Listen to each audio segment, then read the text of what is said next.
This is what stopped me from coughing, y'all. This is a mullein leaf.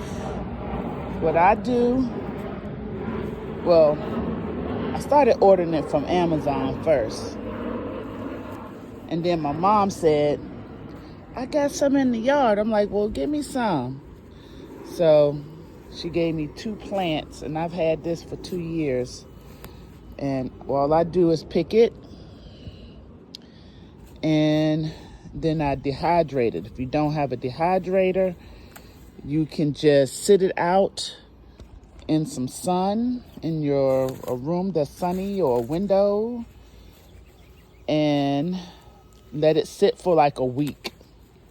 It has to dry out real good, and I'll show you how that look.